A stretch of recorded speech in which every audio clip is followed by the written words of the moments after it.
Aujourd'hui, nous allons au musée archéologique d'Istanbul. C'est un des plus beaux du monde, il y a des choses absolument extraordinaires à l'intérieur. Et aujourd'hui, on va précisément découvrir une de ces pièces exceptionnelles. C'est l'objet qu'on appelle le sarcophage d'Alexandre le Grand. Alors, en réalité, il n'y a jamais eu le corps d'Alexandre le Grand dans ce sarcophage. Vous allez voir pourquoi.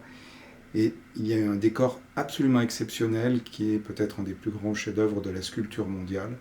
Et on va aller découvrir ça tout de suite.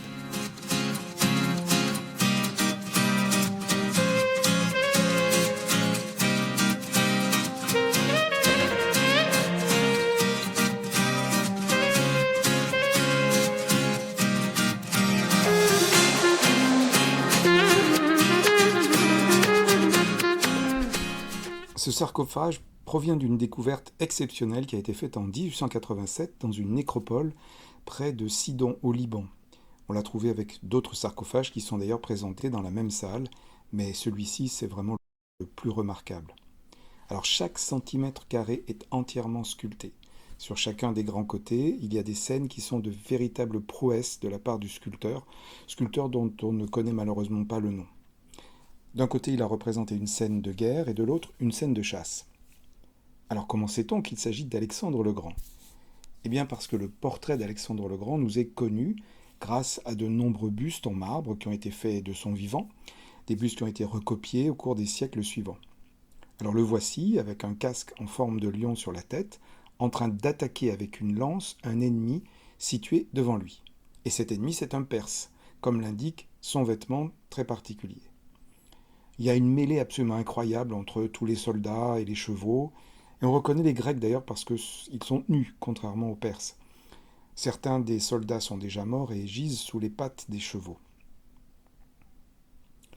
Alexandre a vaincu les Perses à plusieurs reprises et a conquis leur immense empire. Et sur l'autre face du sarcophage, c'est une scène de chasse dans laquelle on retrouve Alexandre et probablement un certain Abdalonymos. C'est un personnage qu'Alexandre avait nommé roi de Sidon. Ainsi, ce sarcophage était destiné à recevoir le corps d'Abdalonymos après sa mort et non pas celui d'Alexandre. Le roi se glorifie ainsi d'avoir combattu aux côtés de cet illustre conquérant. Alors il a voulu un sarcophage qui était digne du rang de roi auquel il avait été élevé. La variété des poses des chevaux et des personnages, leurs expressions, les détails jusqu'au tendon des pattes des chevaux, la sculpture qui va du bas au très haut relief, l'agencement génial de la composition, eh bien tout ça concourt pour faire de ce sarcophage un des plus grands chefs-d'œuvre de la sculpture mondiale. Et chose curieuse pour nous, ce sarcophage était peint. Il reste ici ou là des traces de peinture jaune, rouge, bleue sur les vêtements des personnages. Si on pouvait le voir dans son état d'origine, on trouverait ça certainement très kitsch. Et d'ailleurs, quelqu'un s'est amusé à le reconstituer avec ses couleurs d'origine. Je vous le montre ou pas. Bon, allez, tant pis pour vous, le voici.